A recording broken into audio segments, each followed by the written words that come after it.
હરિદ્વારમાં હરી દેખાઈ ગયા. હા, જય Shri Krishna. This is day 2 of Uttarakhand trip અને આજે અમે છીએ હરિદ્વાર. ચંડી દેવી માતાના દર્શન થઈ ગયા અને રિટર્ન થતી વખતે મધ દરિયાની જેમ મધ હવામાં રોપવે ઊભું રહી ગયું. ડરની બધી સીમાઓ પાર.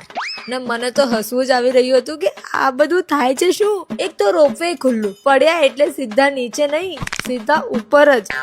પણ ભગવાનજીએ થોડી દયા કરી. હાશ, પાછું ચાલુ થઈ ગયું. આ દયા વધારે સમય સુધી ટકી નહીં, કારણ કે ભગવાનજી વન્સ મોરના મૂડમાં હતા.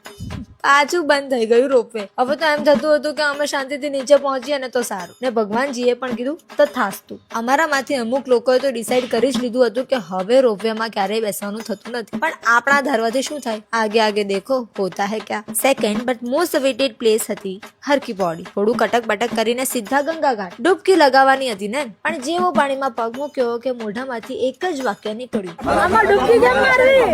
કારણ કે પાણી ફ્રીજના પાણી જેટલું જ ઠંડુ હતું. કદાચ એનાથી વધારે હોય તોય ખબર નહીં, પણ અહીંયા સુધી આવ્યા છીએ તો ડૂબકી તો લગાવવાની જ હતી ને. હર હર ગંગે કરીને લગાવી દીધી ડૂબકી. આ કાર્યક્રમ પત્યો ત્યાં તો સાંજ પડવા લાગી હતી. મનસાદેવી માતાના મંદિરે જવાનું બાકી હતું, પણ ત્યાંય રોપવે હતું અને અમે એટલા દોડાયા કે રોપવેની ટિકિટ તો અમે સવારે જ લઈ લીધી હતી, પણ ત્યાં જવાનું અમે માંડી પાડ્યું, કારણ કે આરતી માટેની ભીડ જમા થવાની શરૂ થઈ ગઈ અને આગળની લાઈનો તો ઓલમોસ્ટ ફૂલ થઈ ગઈ હતી ક્યારની. બટ અબ આગે બેઠના હૈ તો કુછ તો जुगाड़ करना पड़ेगा ना. મળીએ છીએ નેક્સ્ટ વ્લોગમાં. જય શ્રી કૃષ્ણ.